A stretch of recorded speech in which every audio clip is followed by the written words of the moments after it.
आइए गायत्री मंत्र के साथ में परम पूज्य गुरुदेव, वंदनीय माता जी, सभी ऋषि सत्ताओं को प्रणाम करते हुए उनसे इस विशिष्ट जो ये कक्षा है, उच्च स्तरीय साधना की कक्षा है, उनसे अनुदान की प्रार्थना करते हैं।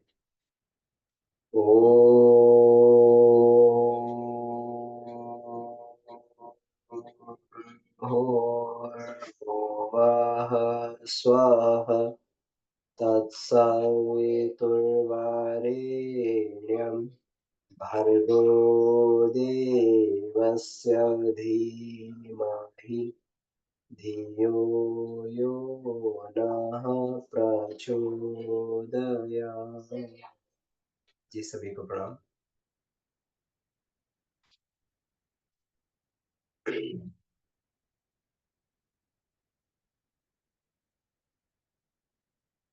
पंचकोशीय उच्च स्तरीय योग साधना के पड़ावों को एक-एक पड़ावों को पार करते हुए हम लोग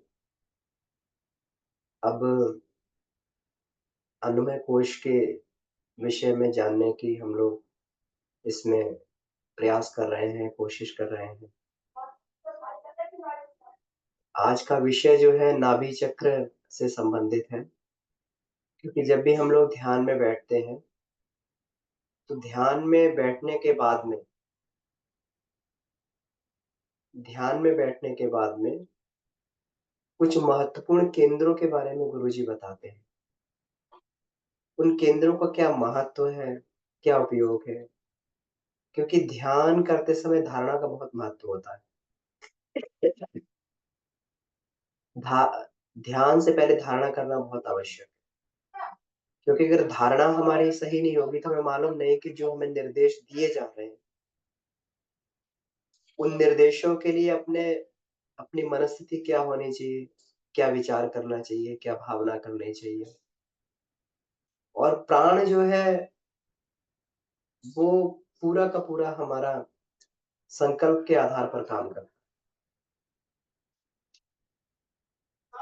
जिस प्रकार से जहाँ पर भी चिंतन होगा, जहाँ पर हमारा ध्यान जाएगा, वहीं पे ऊर्जा का प्रभाव उसमें बहने लगता है और उस केंद्र पर जाके वह उस केंद्र को खोलने लगता है, जागृत करने लगता है, उसको प्रसुप्ति से जागृति की ओर ले आता है।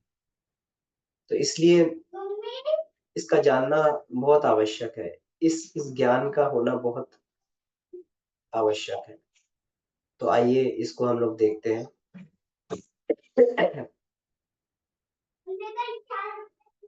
पिछली कक्षाओं में हम लोगों ने ये चर्चा की थी कि अन्नमय कोश को किस प्रकार से सुधारा जा सकता है, इसको कौन-कौन से तथ्य प्रभावित करते हैं। और हम लोगों ने यह देखने का प्रयास किया कि किस प्रकार से पूरा का पूरा जो हार्मोनल सिस्टम है हमारा, जो हमारा जीन्स है, जेनेटिक सिस्टम है, ये पूरा अन्नमय कोश के नियंत्रण में रहता है। जो चीज़ें मेडिकल साइंस से ठीक नहीं हो पाती हैं, उसको साधना के द्वारा, अन्नमय कोश की साधना के द्वारा उसको ठीक किया जा सकता है। फिर हमने पिछली कक्षा में ये जानने की कोशिश की कि अगर हमें साधना करनी है, तो उस स्तर से हमें अपने अन्नमय कोश को बनाना पड़ेगा। और अन्नमय कोश को बनाने का मतलब ये है कि शरीर की एक-एक जो हमारी इंडिपेंडेंट इकाई है, स्वतंत्र इकाई जिसको सेल कहा जाता है, उस सेल को उसी धारा के लिए ट्रेन करना। जिस प्रकार से माँ-बाप होते हैं, तो जो माँ-बाप चाहते हैं कि हमारे बच्चे बड़े होकर डॉक्टर बने, तो उसी तरीके के शिक्षण की बचपन से व्यवस्था की जाती है। उसको उसी प्रकार की जो है सब्जेक्ट्स दिए जाते हैं, उसी प्रकार की रुचि उसके अंदर जागृत की जाती है। तो धीरे-धीरे जो है जब बच्चे उस पर आते हैं, अपना इसमें जब कॉम्पिटिशन के लिए बैठते हैं, तो उन्हें इसका वो सामना नहीं करना पड़ता, बहुत ज़्यादा परेशानी का सामना नहीं करना पड़ता, क्योंकि बचपन से उन्हें ऐसी शिक्षा दी गई है।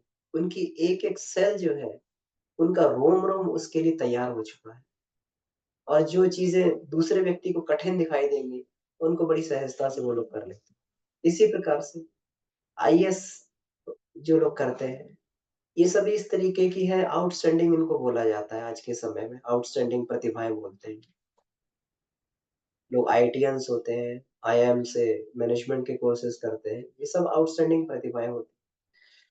तो इनको ये ये जो बचपन से अपने आप को इस तरीके से शिक्षित करते हैं कि इन कि एक-एक शरीर की इकाई, एक-एक रोम-रोम उस विशेष प्रतिभा की धारा में बहने लगता है। ये हमने पिछली बार हम लोगों ने चर्चा की थी। तो अन्नमय कोश की साधना उच्च स्तरीय योग साधना की तरफ बढ़ते समय भी हमें प्रयास करना पड़ता है कि हमारा एक-एक कोश, एक-एक सेल हमारा क्या हमारी साधना के लिए तैयार है। अगर नहीं तैयार होगा, तो मस्तिष्क से हम कितना भी सोचेंगे, लेकिन फिर भी क्योंकि हमारा शरीर साथ नहीं दे रहा है, तो फिर हम उस लक्ष्य को प्राप्त नहीं कर सकते। इसीलिए इसमें सबका अलाइनमेंट होना बहुत ज़रूरी है, तभी चुंबक पैदा होता है, तभी चुंबक बनता है। पिछली बार भी हम लोगों ने चर्चा की थी कि चुंबक का गुण होता है कि उसमें जो भी छोटे-छोटे उसके चुंबकीय पार्टिकल होते हैं, वो सभी अलाइन्ड होते हैं, एक ही दिशा में अलाइन्ड होते हैं। उनके नॉर्थ पोल एक दिशा में होते हैं, साउथ पोल सभी एक दिशा में होते हैं, तो वो एक बड़ा चुंबक बन जाता है। और जो नहीं होते वो साधारण लोहा बन के रह जाता है, जिसके बिखरे रहते हैं, जिसका साउथ पोल नॉर्थ पोल जो है सही दिशा में नहीं है, एक ही दिशा में अलाइन्ड नहीं है, तो बिखरे रहते हैं। वो लोहा साधारण लोहा बना रहता है, सामान्य लोहा बना रहता है। तो इसलिए अलाइनमेंट बहुत आवश्यक है अपने जीवन में और साधना में भी इसका महत्वपूर्ण योगदान रहता है। तो आज हम लोग इसको जानने वाले हैं कि नाभि चक्र का अन्नमय कोश के लिए विशेष महत्व रहता है। नाभि चक्र अन्नमय कोश का प्रवेश द्वार इसको बोला है। गुरुदेव बोलते हैं ना कि अन्नमय कोश का प्रवेश द्वार नाभि चक्र।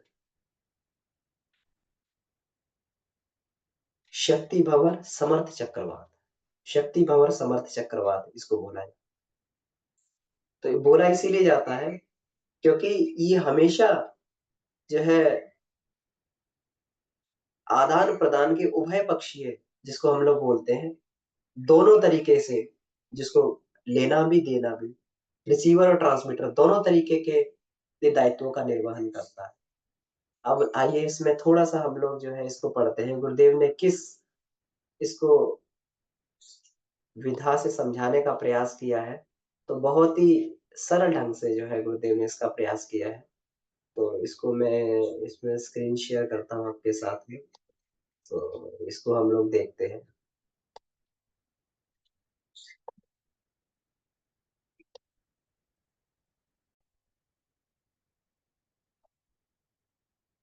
हम लोग ये देखें कि इस चैप्टर में नाभि चक्र अन्नमय कोश का प्रवेश द्वार।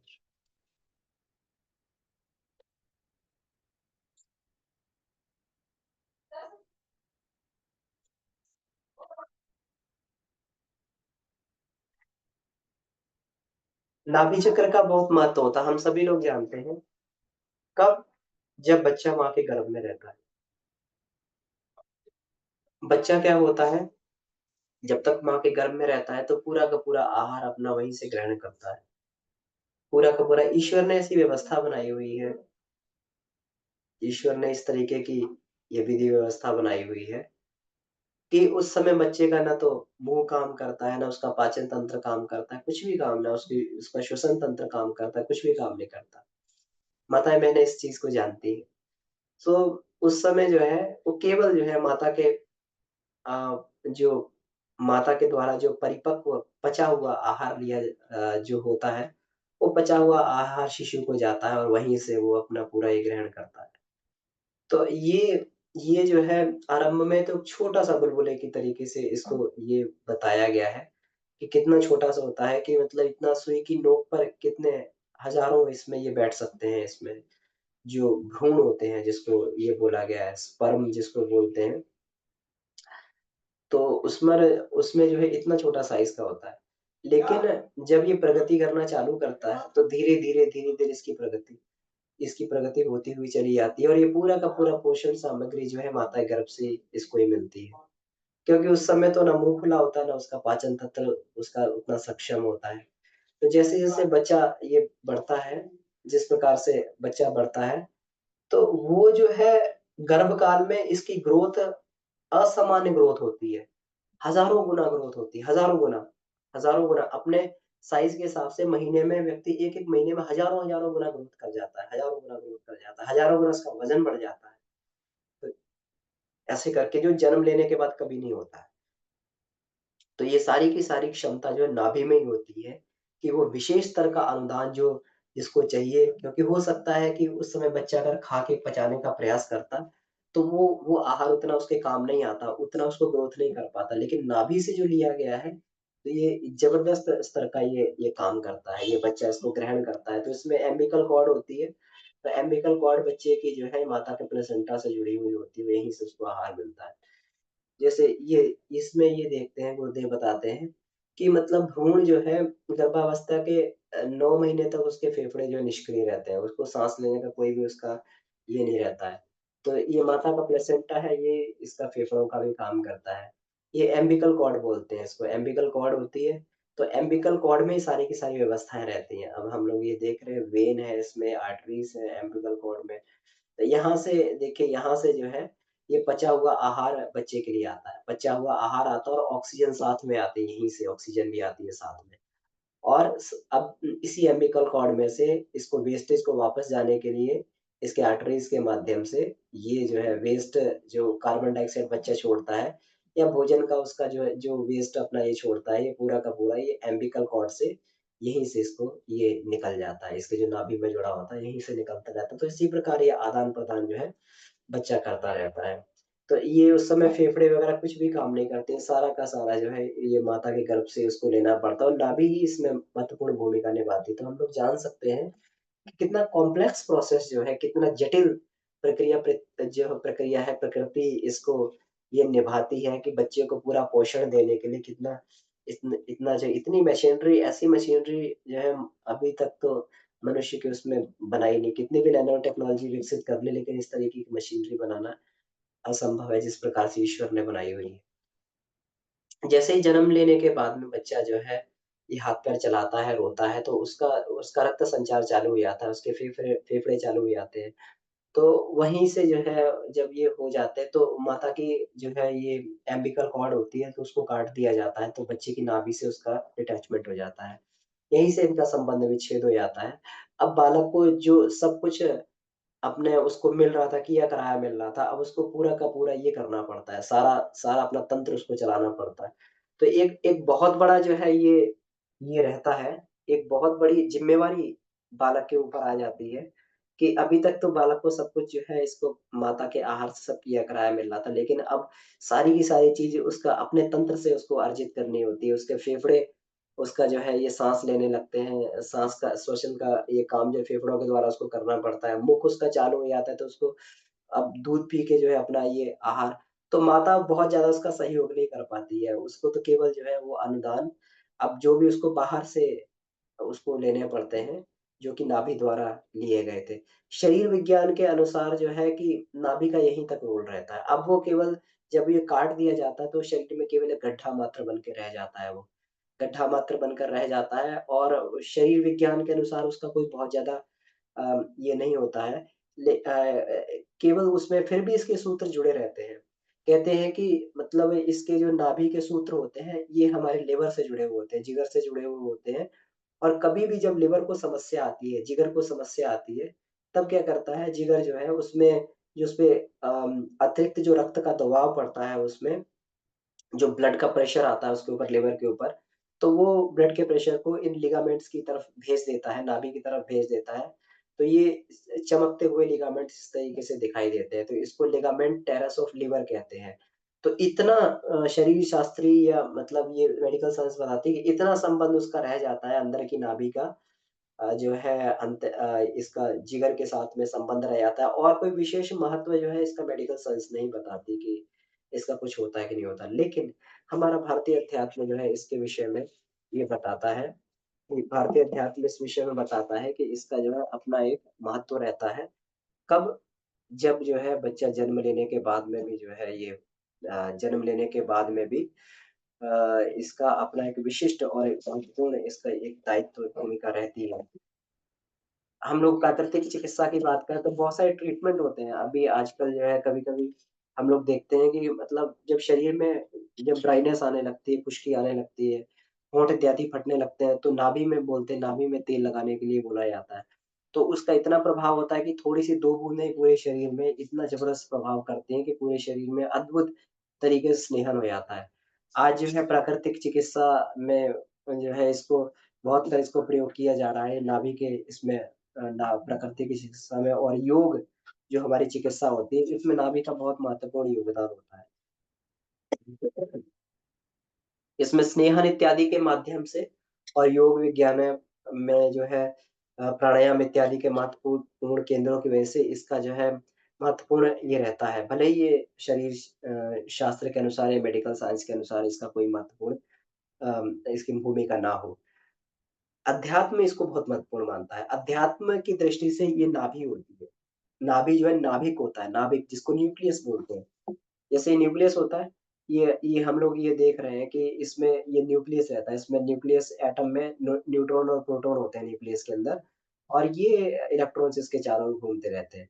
तो जो ये न्यूक्लियस होता है, ये न्यूक्लियस का बहुत महत्व होता है। इसी के कारण जो है ये पूरा का पूरा इसमें इलेक्ट्रॉन चक्कर लगाते रहते हैं, इसी कारण एटम का अस्तित्व बना रहता है। ये इलेक्ट्रॉनों से शक्ति प्राप्त करता रहता है और ऐसे इसके घूमता रहता है इसके चारों ओर। जिस प्रकार से सूर्य जो है पूरे सौरमंडल का नाभिक रहता है, इसको न्यूक्लियस बोल सकते हैं सूर्य को। तो सारे ग्रह नक्षत्र उसके आस-पास में चक्कर लगाते लगाते रहते हैं। कैसे? वो सूर्य से ऊर्जा को ग्रहण करते रहते हैं और सूर्य से ऊर्जा को ग्रहण करके उसके आस-पास में ही अपने जीवन को बनाए रखते हैं सूर्य सूर्य के द्वारा, सूर्य से मिलने वाले अनुदान के द्वारा। इसी प्रकार से हमारे शरीर में जिस प्रकार से परमाणु जो है, परमाणु में नाभिक की महत्वपूर्ण भूमिका रहती है, उसी प्रकार से हमारा अध्यात्म विज्ञान बताता है कि इसकी जो है बहुत बड़ी क्षमता जो है इसकी विद्यमान रहती है। इसमें ये हमारे शरीर का नाभिक होता है, न्यूक्लियस होता है, नाभिक बोलते हैं। तो इसमें जैसे ये बताया गया है कि सूक्ष्म शरीर का नाभिक जो होता है आज्ञा चक्र होता है। उसका केंद्र आज्ञा चक्र होता है। वहीं से सारी महत्वपूर्ण गतिविधियों का नियंत्रण आज्ञा चक्र के द्वारा ही होता है, चाहे वो मस्तिष्क हो, चाहे हमारा सूक्ष्म शरीर हो। इसी प्रकार शरीर के जो दृष्टि से देखा जाए तो ये महत्वपूर्ण स्थान ये रहता है।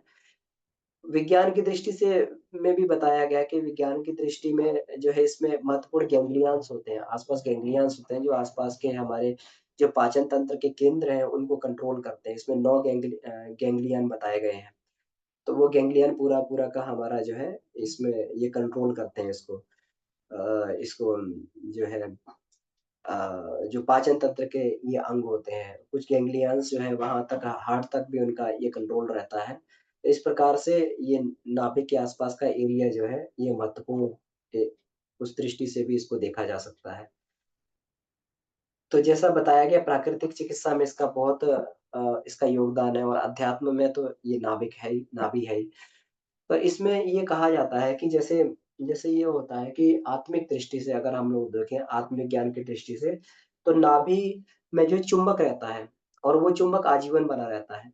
जिस प्रकार से जो है ये नाभि का चुंबक जो होता है गर्भस्थ शिशु में भ्रूण में रहता है, तो वो क्या करता है, वो अपना समस्त आहार माता के गर्भ से ग्रहण करता था। किस कारण? उसी चुंबक के कारण। अगर वो चुंबक नहीं होगा, खींचने की क्षमता नाभि में नहीं होगी, तो आहार नहीं ले पाएगा क्योंकि क्योंकि जो है आहार तो भूख जब व्यक्ति को भूख लगती है तभी भोजन करता है, वो भोजन की माँग करता है, भूख लगती है तो खाने की माँग करता है तभी उसको भोजन मिलता है, अगर वो माँग नहीं करेगा तो उसको भोजन नहीं मिलेगा। इसी प्रकार से अगर इसमें चुंबक शक्ति नहीं होगी, इसमें ये खींचेगा नहीं, उसको अनुदान को खींचेगा नहीं और उसके वेस्टेज को बाहर नहीं निकालेगा तो फिर जो है ये पूरा तंत्र काम नहीं कर सकता। तो नाभि में एक चुंबक बना रहता है जो भ्रूण को आदान-प्रदान का काम करता है। उसी प्रकार से ये चुंबक कभी जीवन भर नष्ट नहीं होता।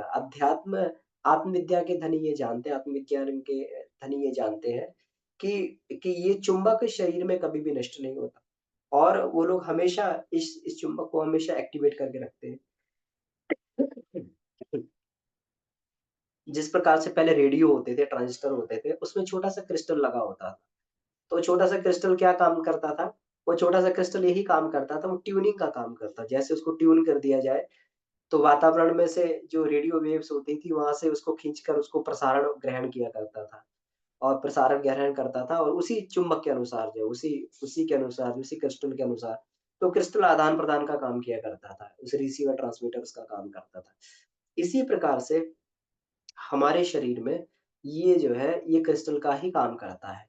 ये जो चुंबकीय धाराएँ आती हैं, जो शरीर को आवश्यक होती हैं, शरीर के लिए आवश्यक शक्तियाँ होती हैं, ये हमारा नाभि खींचता रहता है और जो ये छोड़ना होता है तो उसको छोड़ता भी रहता है, उत्सर्जित भी करता रहता है। तो ऊर्जाओं को शक्ति द्वार के द्वारा ये खींचता रहता है, नाभि के द्वारा। तो हम लोग कभी-कभी देखते हैं कि बहुत सारी कुछ-कुछ लोगों को बहुत सारे बहुमूल्य आहार दिए जाते हैं, तो उनको बहुमूल्य आहार देने के कारण भी वो लोग वहाँ बीमार बने रहते हैं। उनका स्तर इतना नहीं बढ़िया बन पाता, उनकी उनका जो है ये जो है बढ़िया स्वास्थ्य बढ़िया नहीं रह पाता। क्यों? क्योंकि वहाँ का वातावरण घटिया रहता है, वहाँ की जलवायु घटिया रहती है। तो जो जलवायु से, जो वातावरण से मिलना चाहिए था, वो नहीं मिल पाता है। लेकिन कुछ लोग होते हैं बढ़िया वातावरण में रहते हैं, तो घटिया भोजन भी करें तब भी उनका शरीर बहुत स्वस्थ बने रहते हैं। क्यों? क्योंकि वो जो है वातावरण से उस चीज़ को खींचते रहते हैं। तो वातावरण से अनुदानों को खींचने और छोड़ने का काम जो है नाभि का ही होता है। नाभि ही ये काम करती है। हमें नहीं मालूम कि नाभि कितने अनुदानों को शरीर में खींचती है और धारण करती है और जो वेस्टेज को वो छोड़ती रहती है। अगर कहते हैं कि इसमें अध्यात्म की दृष्टि से उतना ही महत्व हम लोग चर्चा कर सकते हैं, अध्यात्म की दृष्टि से उतना ही महत्व रहता है जितना कि भ्रूण काल के लिए जो है उस समय नाभि का महत्व था। हम लोग पृथ्वी की बात करते हैं, तो पृथ्वी पृथ्वी क्या करती है? पृथ्वी ध्रुव क्षेत्र पर एक चुंबक होती है, पृथ्वी के ध्रुव क्षेत्र पे एक चुंबक रहती है हमेशा, चुंबकीय शक्ति रहती है। तो वो पृथ्वी क्या करती है उस चुंबकीय शक्ति से जो अंतर्ग्रही ऊर्जाएँ होती हैं, जिसको कॉस्मोस बोलते हैं, जिसको कॉस्मिक पार्टिकल्स बोलते हैं, कॉस्मिक पार्टिकल से आने वाली जो ऊर्जाएँ होती हैं कॉस्मोस से, पृथ्वी उनको धारण करती रहती है। पृथ्वी का अपना भी उपार्जन होता है, पृथ्वी के अंदर बहुत सारे खनिज हैं, बहुत सारी पृथ्वी का अंदर बहुत सारी चीज़ें हैं, जिससे वो ग्रहण करती है, लेकिन उसका अपना उपार्जन उतना काम नहीं करता है, जितना कि वो बाहर से खींचकर उसको अनुदान को ग्रहण करती है और उसको छोड़ती रहती है। तो जो जो लोग ध्रुव पे रहते हैं, तो ध्रुव पर रहते हैं, तो वो ध्रुव पर दिखने वाली ध्रुव प्रवाह के रूप में जिसको ऑरोरा बोरेलिस बोलते हैं, तो उस रूप में वो मैग्नेटिक फील्ड जो के कारण जो वहाँ पर जो ये आती हैं, ये वेव्स आती हैं, किरणें आती हैं, तो वहाँ पर वो प्रकाश, अद्भुत प्रकाश दिखाई देता है। तो वो केवल यही है कि पृथ्वी उसको ग्रहण करती है, वो साउथ पोल से उसको छोड़ती रहती है। जितना अनुदान उसको चाहिए उतना ग्रहण करके, अपना पोषण करके छोड़ती रहती है और उसी पृथ्वी के दिए हुए अनुदान को मनुष्य ग्रहण करता है। कहाँ से ग्रहण करा? पृथ्वी ने अपने ध्रुव से नाभि से ग्रहण किया और हमारा ध्रुव हमारी नाभि क्या है? हमारा ध्रुव क्या है? हमारी नाभि है, तो हम वहाँ से ग्रहण कर लेते हैं। तो उसी प्रकार जो है हमारा शरीर भी इसको ग्रहण करता रहता है।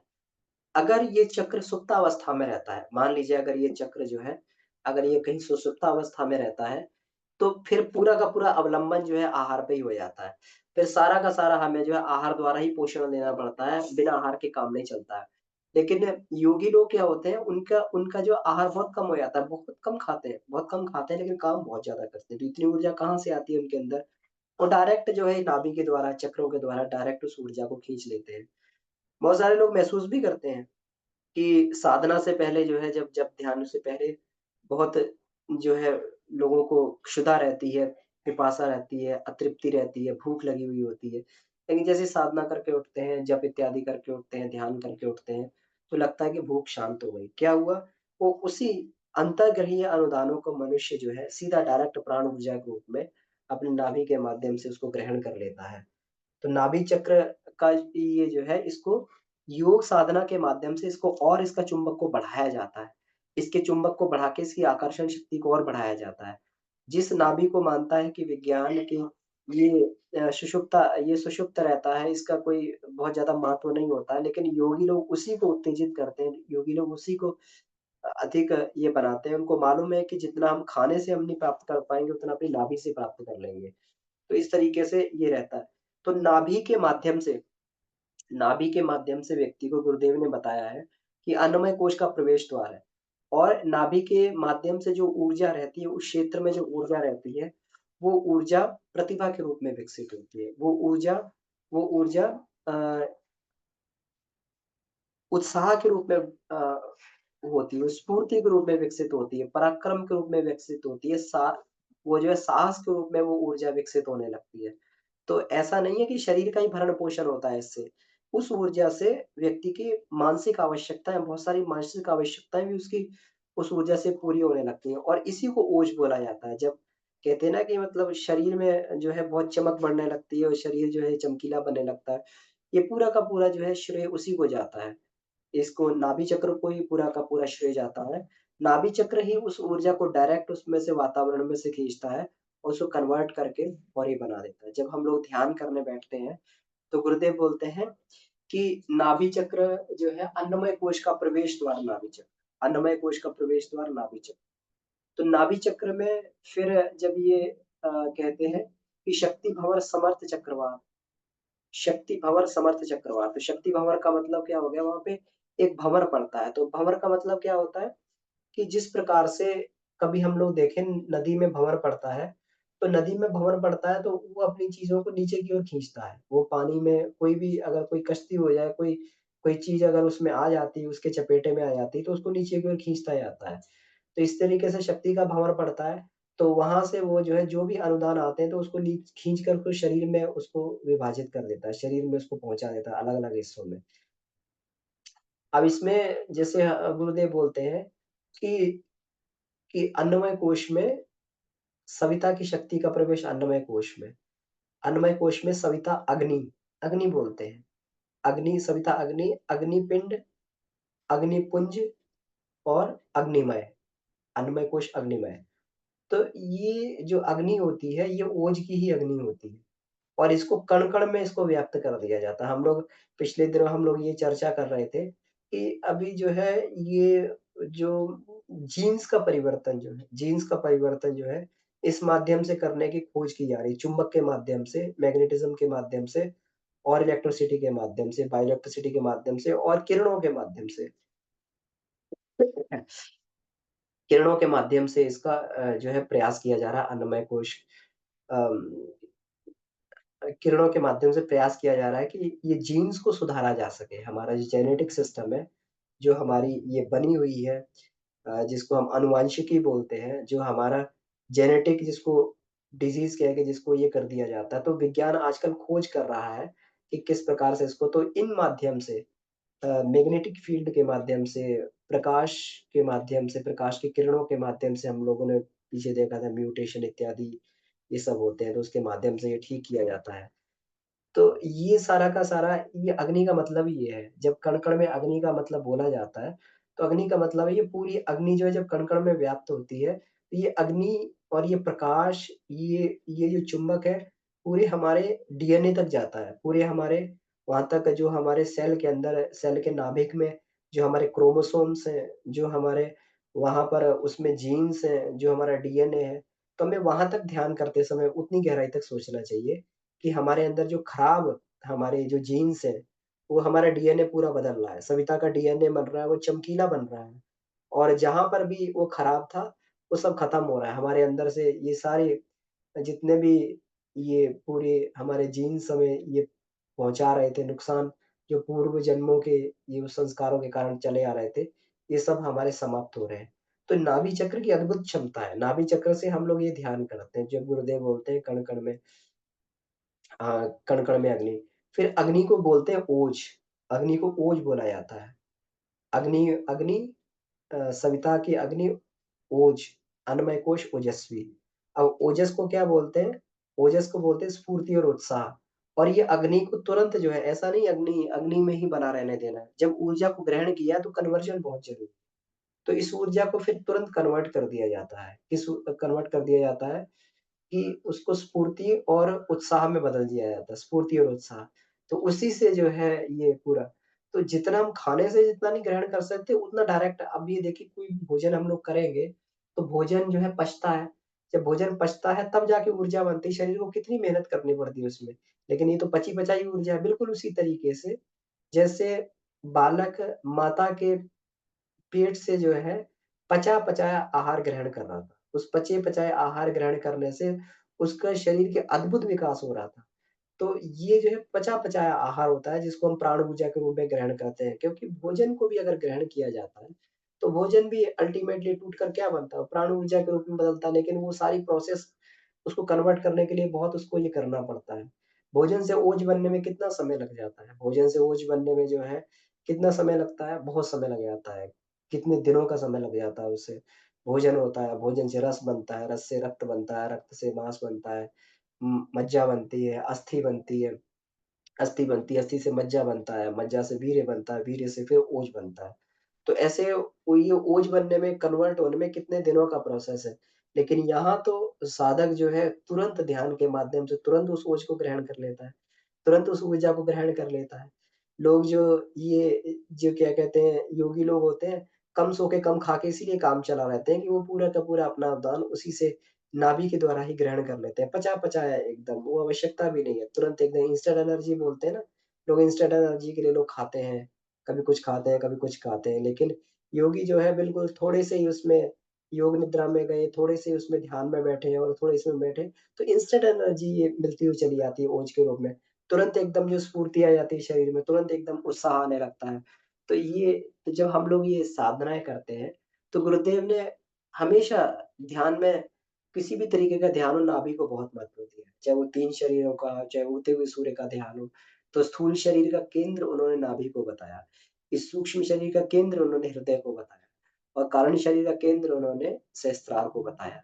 तो शुरू से गुरुदेव ने इसको बहुत महत्व दिया है और प्रारंभ से ही इस तरीके का ध्यान ये गुरुदेव हमेशा करवाते रहे हैं। तो जैसे ही इसमें ये ध्यान करते तो इसमें जो व्यक्ति की निष्ठा बढ़ती है। नाभि नाभि में जैसी ऊर्जा जाती है तो ये उत्साह से क्या होता है स्फूर्ति उत्साह से व्यक्ति कर्म के प्रति निष्ठा आती है। नहीं तो निष्ठा बढ़ेगी नहीं। अगर अगर देह में स्फूर्ति नहीं है और उत्साह नहीं है तो व्यक्ति कोई भी काम करेगा तो आधे मन से करेगा, अर्ध मनस्थिति से काम करेगा। है ना? तो अर्धमन स्थिति से काम करेगा। तो ये जो है इसमें जो है नाभि में जो ये जाता है, ओज जाता है, जो बदलता है इसमें, जो उत्साह स्फूर्ति बदलता है, इससे कामों में निष्ठा बढ़ने लगती है। इसीलिए इसको निष्ठा बोलते हैं। स्थूल शरीर में जब सूक्ष्म शरीर में जब ये सविता का प्रकाश जाता है, तो प्रज्ञा रूप में विकसित हो जाता है। कारण शरीर में जाता है, तो श्रद्धा रूप में विकसित हो जाता है। ये एक एक बड़ा विज्ञान है। अगर हम इस विज्ञान को गहनता से समझने का प्रयास करें कि कैसे-कैसे चीज़ें चीज़ें कन्वर्ट होती हैं, तो हमें लगे अद्भुत विज्ञान है। बहुत सारी चीज़ जो हम जानते हैं, उससे कहीं बहुत अधिक चीज़ ऐसी है जो हम नहीं जानते हैं, जिसका कभी जीवन में हम लोग प्रयोग कर ही नहीं पाते। जब जीवन में इसको वो कर ही नहीं पाते, उसका उपयोग ही नहीं कर पाते और वो अद्भुत क्षमता ऐसी रहती है, वो ईश्वर की दी हुई उपहार होता है और बिना उसको उपयोग किए हुए सारा का सारा बिल्कुल इसको हम लोग जो है खत्म करके इसको चले जाते हैं और कहीं इसका उपयोग हम लोग जीवन में ये नहीं कर पाते हैं और जब इस शरीर को छोड़ते हैं तब समझ में आता है कि भगवान ने कितना अनुपम उपहार हमें ये दिया था और उस उपहार का हम लोग जीवन में अपना प्रयोग नहीं कर पाए और ये हमारा ऐसे ये वेस्टेज में चला जाता है। तो बहुत सारे शक्ति केंद्र होते हैं बहुत सारे जिनको जागृत कर लिया जाए, तो शरीर में अद्भुत ये सहयोग करने लगते हैं और योगी को आवश्यकता भी पड़ती है, क्योंकि योगी को अवलंबन कम करना पड़ता है।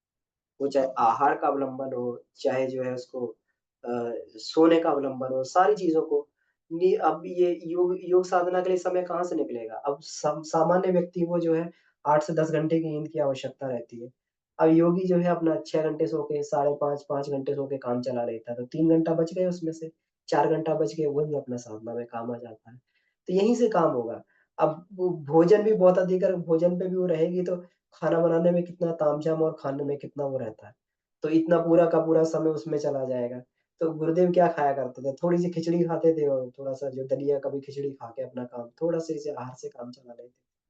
तो योगी को जो है अवलंबन त्यागने पड़ते हैं। ये शारीरिक अवलंबन जो थे त्यागने पड़ते हैं और उसको अपनी सूक्ष्म केंद्रों को जागृत करके फिर उस ऊर्जा को ग्रहण करना पड़ता है। वो छोटी-मोटी नहीं उसको तो बहुत सारी ऊर्जा चाहिए क्योंकि योगी को बहुत सारा काम करना पड़ता है। हम क्या समझते हैं गुरुदेव को थोड़ा काम कम काम करना पड़ता था। गुरुदेव को दिमाग में इतना जो है इतना मस्तिष्क की ऊर्जा इतनी उनकी इतना कंज़्यूम होती थी इसमें कि पता नहीं पूरा-पूरा पावर हाउस लगा दें तो वो भी फ़ेल हो जाए, उनकी ऊर्जा का कि जितना मस्तिष्क उनकी ऊर्जा कंज़्यूम करता था। कितना ज़बरदस्त गुरुदेव सोचते थे, जब साहित्य लिखने बैठते थे, कितना ज़बरदस्त लेवल का कंसंट्रेशन होता था, उनके हाथ कैसे चलते थे। उनका दिमाग इतनी तेज़ी से काम करता था कि उनके हाथ भी उनके दिमाग की स्पीड को नहीं पकड़ पाते थे। जिन लोगों ने कभी भी गुरुदेव के एक्चुअल हैंडराइटिंग के पत्र पढ़े हों या गुरुदेव के वो पढ़े हों जिन्होंने एक्चुअल जो गुरुदेव के साथ में रहे हैं या गुरुदेव के हाथ का लिखा साहित्य पढ़ा हो, तो वो जानते हैं कि दिमाग कितना फ़ास्ट दौड़ता था, गुरुदेव कितनी तेज़ी से लिखते थे, फिर भी जो है उसमें छूट जाते थे। इसलिए बहुत सारी प्रिंटिंग मिस्टेक्स भी अभी कभी-कभी साहित्य में मिल जाती हैं। जो लोग नहीं समझ पाए उन्होंने उसी हिसाब से अपना उसको कर दिया। अब गुरुदेव कितना प्रूफ रीडिंग कर पाते, इतना साहित्य गुरुदेव ने लिखा। तो इसलिए जो है ये अद्भुत क्षमताएँ ये होती हैं और योगी को ये विकसित करनी पड़ती है। तो जैसे ही योग साधना की तरफ यही होता है, अन्नमय कोश, प्राणमय, मनोमय, विज्ञानमय और आनंदमय।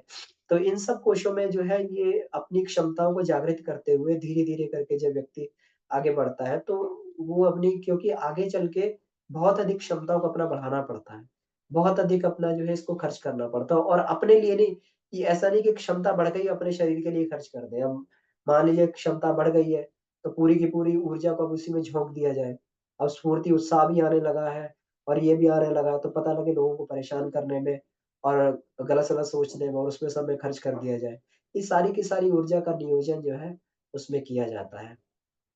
ये इसको बहुत सारे लोग होते हैं ऐसे कि वो जो है खुरापाती दिमाग होते हैं और बहुत दिमाग के बहुत तेज़ होते हैं, लेकिन पूरी की पूरी उनका दिमाग की ऊर्जा खुरापात में चली जाती है। तो इतना बढ़िया ईश्वर ने जो उपहार दिया सब खुरापात में उनका चला जाता है। तो प्रयास ये करना चाहिए कि इस ऊर्जा का नियोजन अगर बढ़ गई ऊर्जा, अगर अन्नमय कोश की साधना से ऊर्जा बढ़ गई है, शरीर स्वस्थ हो गया है, तो उस स्वास्थ्य का लाभ उठाया है। अब ये नहीं है कि पाचन तंत्र बहुत मजबूत हो गया है, तो अब फिर हमेशा ही जो है उसका दुरुपयोग किया जाए, हमेशा ही उसको अधिक से अधिक खाने में और उसको पचाने में उसको शक्तियाँ खर्च कर दिया जाए। क्योंकि पाचन शक्ति अगर बढ़ गई है, तो बहुत सारी चीज़ और भी तो पचानी है, अभी तो बहुत सारी समस्याएँ आएँगी आगे चल के। जब प्रारब्ध गलेगा, तो वो सब विष बन के शरीर में प्रवाहित हो जाएगा, तो उसको गलाने के लिए ऊर्जा कहाँ से आएगी? उसको कैसे खत्म करेंगे? वो सब विष बन के निकलने लगेगा, सब प्रारब्ध जब गलेगा, खत्म होगा प्रारब्ध जो है, तो वो कभी कुछ बन के उभरेगा, कभी कुछ बन के उभरेगा, तो उसको पचाने के लिए ऊर्जा चाहिए। शरीर को बहुत स्ट्रॉन्ग होना चाहिए, बहुत ज़बरदस्त लेवल पे शरीर की एक क्षमता होती है, तो योगी ही उसको प्रारब्ध को काट पाता है, वो आगे बढ़ पाता है, झेल पाता है। नहीं तो व्यक्ति तो फिर वो बँधा रहता है जन्म-जन्मांतरों के चक्कर में, उसके अपने भोगता रहता है, उसको प्रारब्ध को भोगता रहता है और इसी में मरता, घिसटता, पिटता रहता है। तो ये सब ऊर्जाओं का नियोजन जो है व्यक्ति को मिलती भी है और बड़े सावधानी से इसको खर्च बुद्धिमत्ता से इसको खर्च भी किया जाता है। जी। तो समय हो गया है, तब थोड़ा प्रश्नोत्तरी की तरफ आते हैं या फिर किन्हीं का कोई इसमें कुछ और इसमें कुछ रह गया हो तो अपने इसमें जोड़ना चाहते हैं किसी किसी चीज़ को तो उसमें बता सकते हैं। जी। इस चैप्टर को और भी डिटेल में पढ़ा जा सकता है। इसमें और भी बहुत सारी चीज़ें हैं जो मिलेंगी क्योंकि समय के अभाव रहता है तो इसमें बहुत ही मुख्य बिंदुओं को इसमें हम लोग कवर कर पाते हैं। ठीक है। तो किन्हीं का कोई प्रश्न बनता हो तो इसमें प्रश्न को पूछा जा सकता है। नहीं तो कुछ ना कुछ अपना विचार या अनुभव ज़रूर व्यक्त किया जाए।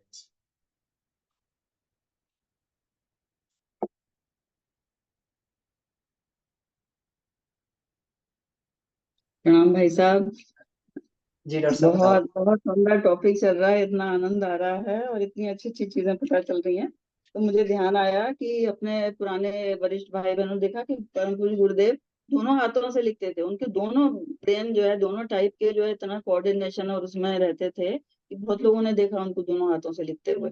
और वो रात ही रात में कितना सारा लिख डालते थे, वो भी ट्रेन वेन में 2 घंटे के उसमें 2 बजे रात से उठ के, और 4 बजे बाद तो उनकी साधना होती थी। तो ये देखा।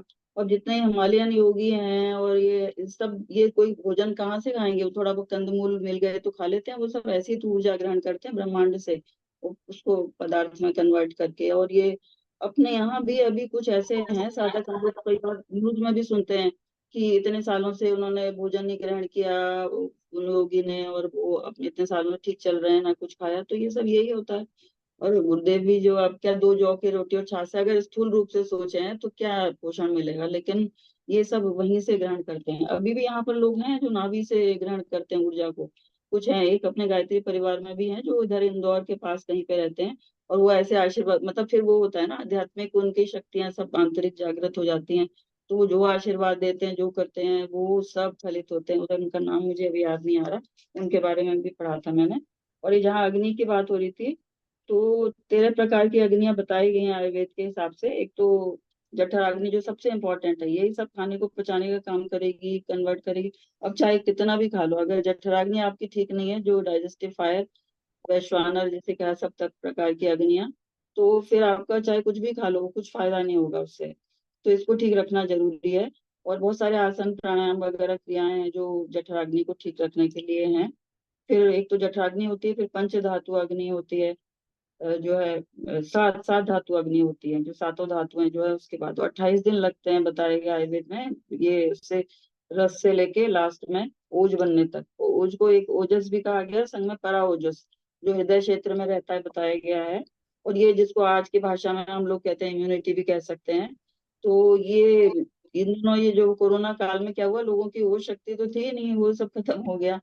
तो ओज में वृद्धि करनी इन सब से जरूरी होती है अध्यात्म विद्या में। और दूसरा ये बताएगी कि अध्यात्म विद्या के अतिरिक्त योग विज्ञान और ऊर्जा विज्ञान में नाभि का बहुत ज्यादा महत्व है। और आयुर्वेद में तो इसे स्नेहन कहते हैं आजकल, जिसे ऑयलिंग कहने लगे हैं। तो ये इसमें अलग अलग पदार्थों को अलग ऑयल उसके थ्रू, नाभि के थ्रू जो है सारे शरीर में पहुंचाया जाता है। और उसका भी बड़ा विज्ञान आ गया है और बहुत इसकी मार्केटिंग भी हो गई है।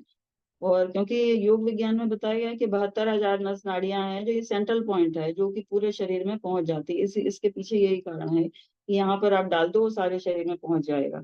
वो इनविजिबल है हमारे, वो दिखेंगे नहीं, मॉडर्न साइंस उसको नहीं जानता। पर ये जो चैनल्स हैं वो उसके थ्रू, इनविजिबल चैनल्स के थ्रू वो सारे शरीर में पहुंचती है। और ये सब कार्यक्रम शरीर का चलता है और ये इफेक्टिव है। जैसे अलग अलग बीमारियों के लिए अलग अलग उसमें कैटेगरी बनाई गई है कि अगर ये प्रॉब्लम है तो आप यहाँ पर ये डालो तो उससे ये होगा। फिर उसको थोड़ा सा रब करते हैं और कॉम्बिनेशन में भी करते हैं। तो ये सब कई चीजें जो हैं। और ऊर्जा विज्ञान में ये भी बताया गया है, क्योंकि अपने यहाँ भी प्राणिक हीलिंग का डिपार्टमेंट है ना वहाँ पे, डीएसवीवी में। तो जी। वहाँ भी बताया गया है कि सिल्वर कॉर्ड एक होती है जो हमारी सहस्त्रार, वो लोग नापते रहते हैं कि किसकी आध्यात्मिक उन्नति कितनी है। वो सिल्वर कॉर्ड जो है वो सीधे सहस्त्रार चक्र से ऊपर, जो ब्रह्मांड से जो डिवाइन सुप्रीम है या उससे जुड़ी होती है। और नाभि भी इनविजिबल, उसको सिल्वर कॉर्ड कहते हैं। वो भी कहते हैं कि जीवन पर्यंत जो है ब्रह्मांड की मतलब मदर से जुड़ी होती है, मदर या जो मदर अर्थ या कह सकते हैं, और ये स्थूल रूप से भी। तो ये बड़ा बहुत ही बड़ा विज्ञान है और बहुत ही सुंदर है। ये इसके बारे में थोड़ा अन्नमय कोश के बारे में गुरुदेव ने मुझे कुछ और भी पढ़ाया है। मैं सोच रही हूँ कि अगर आप ठीक समझें तो 10-20 मिनट की रिकॉर्डिंग करके भेज दें, क्योंकि यहाँ पे इतना समय नहीं होता कि कैसे शुद्धि करें और क्या करें। तो सब लोग एक कलेक्टिव जब ये पूरा हो जाएगा तो ऐसा कुछ कर लिया जाएगा, अगर आप ठीक समझें तो वो करेंगे। ठीक है जी, सबको प्रणाम, धन्यवाद। एक काम डॉक्टर साहब ये भी कर सकते हैं कि आप जैसे एक क्लास ही पूरी ले लीजिए उसके लिए ना, तो हम लोग भी बहुत लाभान्वित होंगे पूरा, हाँ क्योंकि हमारे हाँ। पास करीब-करीब पौन घंटे का समय रहता है। जैसे आधे जी। घंटे में आप अपनी चीज़ों को बता दें, 20-25 हाँ। मिनट में, और उसके बाद तो हम लोग फिर अपने प्रश्न जो होंगे वो आपसे चर्चा कर लेंगे हम उस पर। जी हाँ, ऐसे ही कुछ करना पड़ेगा उसको, जिससे ज्यादा से ज्यादा लोगों को लाभ हो, जितना भी अभी तक गुरुदेव ने समझाया पढ़ाया कुछ अनुभव से। तो अभी तो अन्नमय कोश की अभी 2-3 क्लास आपकी और होंगी ये सेशन। नहीं, अभी इसमें ये है ना कि जो अन्नमय कोश का ये वाला जो इंट्रोडक्टरी ये वाला था, अब क्रिया योग शुरू हो जाएगा आगे जाके। तो जी। मुझे लग रहा है कि जो अन्नमय कोश का सूक्ष्म पक्ष है उसकी चर्चा हम लोग कर लें तो ज़्यादा बढ़िया रहेगा, उसके हाँ, बाद ही जरूर क्रिया योग कीजिए को भाई साहब, स्टार्ट किया जाएगा। थोड़ा और पढ़ाइए इसको। फिर लेकिन ये सोचना पड़ेगा कि इस समय की, अब ये तो बहुत बड़ा विज्ञान है, पर इस समय की परिस्थितियों के हिसाब से हम क्या कर सकते हैं, जो कि इस समाज में इस तरह की लाइफ स्टाइल में रहते हुए क्या जी, बेस्ट किया जा सकता है प्रैक्टिकल, उस पर विचार करना पड़ेगा। नेक्स्ट तो वीक को हम हम लोग जी, ज्वाइन कर पाएंगे। हाँ, उसके बाद में एक फाइनल कुछ बनाएंगे। आप ज्यादा से ज्यादा ये बताइए कि प्रैक्टिकल कैसे कर सकते हैं। जैसे सबके संग वही आते हैं, जैसे पिछले बार भाई साहब ने पूछा, अब कहीं शादी में जा रहे हैं तो क्या खाएं, घर में कैसे क्या करें, बहनें क्या करें। और ये बहनों को कहिएगा कि वो भी सब ज्वाइन करें, क्योंकि जो अन्नपूर्णा देवियों के बिना तो अन्नमय कोश नहीं होगा। जी, वो बिल्कुल, बहुत बिल्कुल। आप है ना, बिल्कुल सही कह रहे हैं। उनको ज्वाइन कराइए। करते हैं भाई साहब, इसलिए प्रणाम। रिकॉर्डिंग प्रणाम सबकी, हाँ नमस्कार करते हैं। धन्यवाद। नेक्स्ट वीक हम लोग बॉम्बे में होंगे, फिर बेंगलोर शायद पहुंच जाएंगे। हाँ उसके बेंगलोर से बाद से प्रोग्राम करते हैं।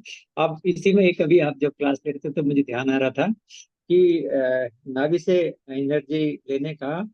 अब मुझे याद है 60-70 साल पहले की बात है। हमारे पिताजी जब घर में अपने पूजा पाठ और उस कर रहे होते हैं, सुबह कर रहे होते थे, तो हम समझते थे ये खाना नहीं खाते हैं सुबह से, केवल थोड़ी बहुत चाय वाय पानी वानी ले लिया। और 2 बजे 3 बजे तक माता जी हमारी वेट करती रहती थी, चलो इनकी पूजा खत्म होगी, इनकी साधना पूरी होगी, तो हम इनके साथ में खाना किए भोजन करेंगे। तो मैं भी वो भोजन नहीं करती थी माता जी हमारी, कुछ भी नहीं खाती थी जब तक पिताजी अपनी पूजा वूजा पूरा कर नहीं लेते थे। तो यही है कि नाभि, जो हमारी नाभि चक्र थे, ऊर्जा वो ग्रहण करते थे। जैसे हमारे साधु सन्यासी लोग और पहाड़ों में समझ लीजिए, जो अभी मैडम भी बात कर रही थी, तो यही होता होगा कि वो अपनी ऊर्जा नाभि चक्र से ही अन्नमय कोश से पृथ्वी से अपने ब्रह्मांड से लेते रहते होंगे। जो हम समझते हैं, आज बच्चे कहते हैं आप 11-12 बजे तक नाश्ता नहीं करते हो। अब हमें जरूरत ही नहीं पड़ती। हम जब बैठे होते हैं, पढ़ रहे होते हैं, अध्ययन कर रहे होते हैं, या पूजा स्थान में होते हैं, तो हमें जरूरत ही नहीं होती कुछ खाने की, कुछ पीने की। तो अब ये बच्चे कहते हैं नहीं आप इतने देर तक खाते, अब ये भी रियलाइज करने लगे कि हाँ जो कहते हैं ये ठीक है। तो सभी को ये मानना पड़ेगा, हमें ये सब चीज को, आखिर वही जो ये कहना है गुरुदेव का, उसको हमें मानना पड़ेगा। गुरुदेव भी तो ये करते थे, वो कौन सा खाते रहते थे अपना, रात रात भर बैठे रहते थे, दिन में सुबह से शाम तक बैठे रहते थे। थोड़ा बहुत कभी कभी उन्होंने ग्रहण किया, और जौ की रोटी और छाछ उन्होंने पी करके 24 साल तक कितनी बड़ी तपस्या हमारे लिए की है, बताइए। हम लोगों के लिए आज हमारे लिए कितना बड़ा 3200 से ऊपर पुस्तकें लिख के गए हैं। ये सारी चीजें आप मैं किताबें देख लीजिए, जो उनके मांग में देख लीजिए कि इसमें कहाँ से कैसे लिखा होगा, रात रात भर से उस छोटे से पीरियड में, समझ लीजिए आप हैं। और 79 ईयर्स की एज, उनकी एज ये भी नहीं कि वो 100 साल तक जिए या उससे ज्यादा जिए। हमारे लिए, हमारे केवल 79 ईयर्स तक, कोई 79 बीमारी नहीं ईयर्स थी जब। कोई बीमारी उनको नहीं थी। वही। और उन्होंने बस वही कि मैंने जाना है, मैंने काम कुछ ज्यादा करना है। मैं उनको कल सुबह सुन रहा था, मुझे जाना पड़ेगा, मुझे तो जाना ही पड़ेगा, काम तो मुझे करना पड़ेगा। तुम सोचोगे मैं जाऊंगा नहीं, मैं सोचो तुम्हारे बीच में ही रहूंगा। ये उनके बार बार ये कहना है कि मैं तुम्हारे बीच में रहूंगा, जाना तो मुझे पड़ेगा, काम भी तो करना पड़ेगा, सबका काम करना है। गुरुदेव का यही होता था। हाँ, तो यही है, ये वहीं बहुत बड़ा बीच में। सौभाग्य है भाई साहब, जो आप हमारे को सब लोगों को ये शेयर कर रहे हैं गुरुदेव के विचारों से, गुरुदेव के भाई साहब साहित्य से। मुझे, हाँ, और मैडम भी, हम लोग कोशिश करेंगे बेंगलोर जाकर हम के लोग क्लासेस। कितने सौभाग्यशाली हैं कि ये ज्ञान हम लोग को मिल रहा है। सच में ईश्वरी कृपा के बिना या अपने सत्कर्मों का फल कभी का होगा नहीं। तो देखिए इतनी वो लोग हैं पब्लिक, उनको क्यों नहीं मिल रहा। उनको ले जाके आप सुनाएंगे, कहेंगे ज्वाइन कर लो, तब भी वो नहीं करेंगे।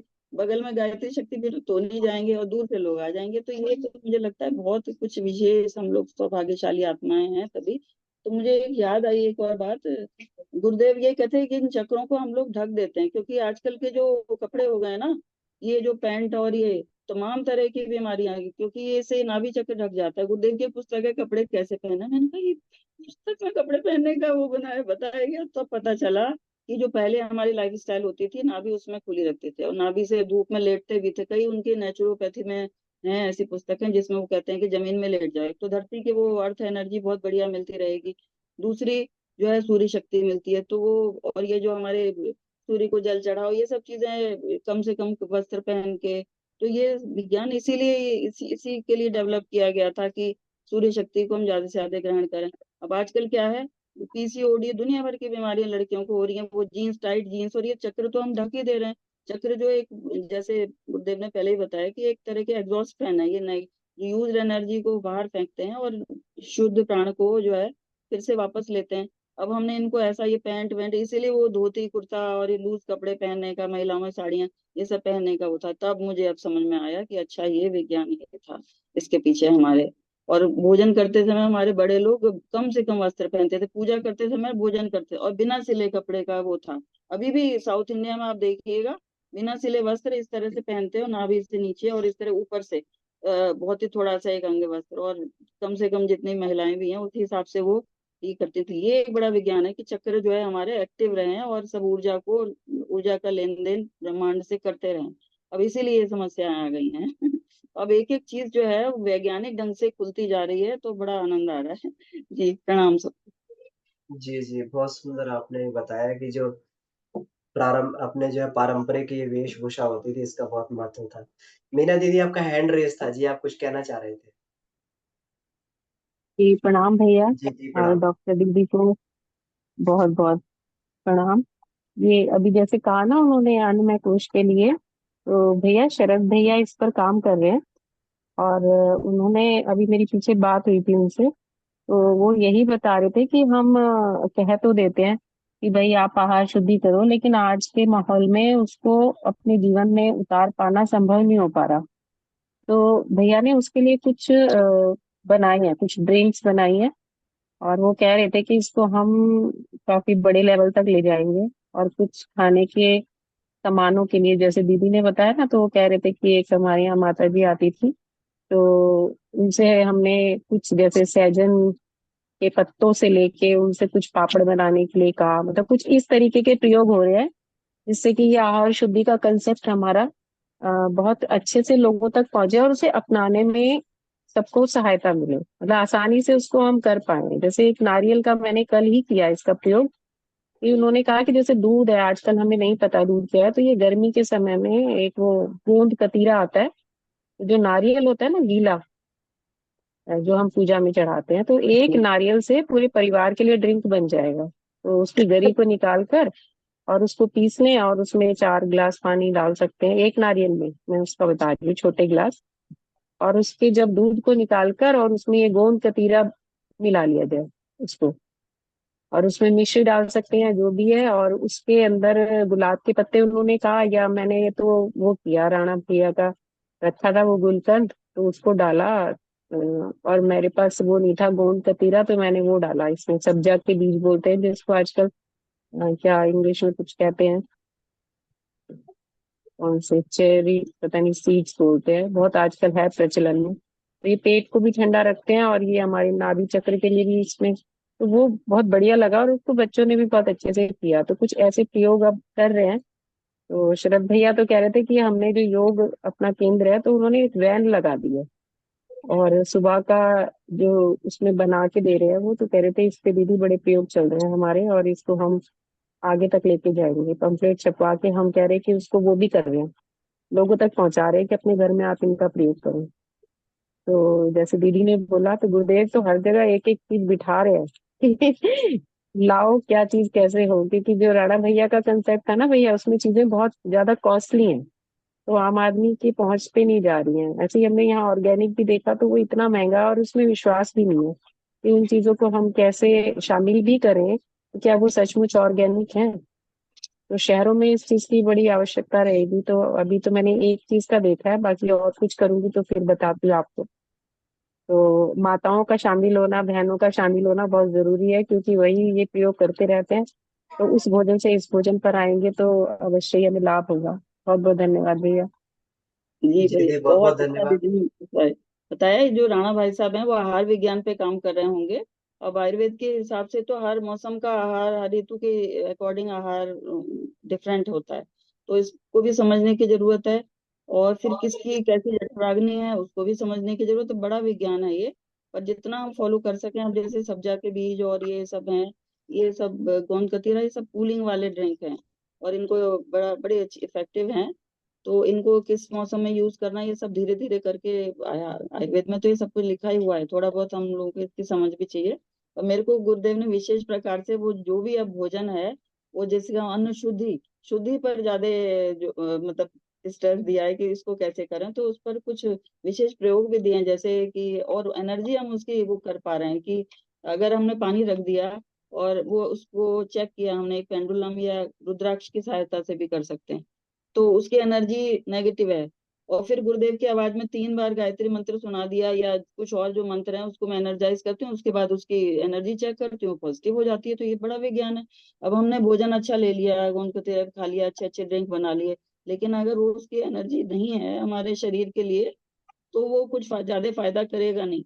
तो उसको प्योरिफिकेशन ऑफ दिस, अन्न में अब हम जाके अन्न तो उगा नहीं सकते आइटम्स, और तो आइटम्स को कैसे प्योरीफाई करें जो हमारे शरीर के अनुकूल हो जाएं और कैसे वो हमारे लिए बहुत ही ज्यादा फायदेमंद हो आध्यात्मिक विकास के लिए विशेषकर।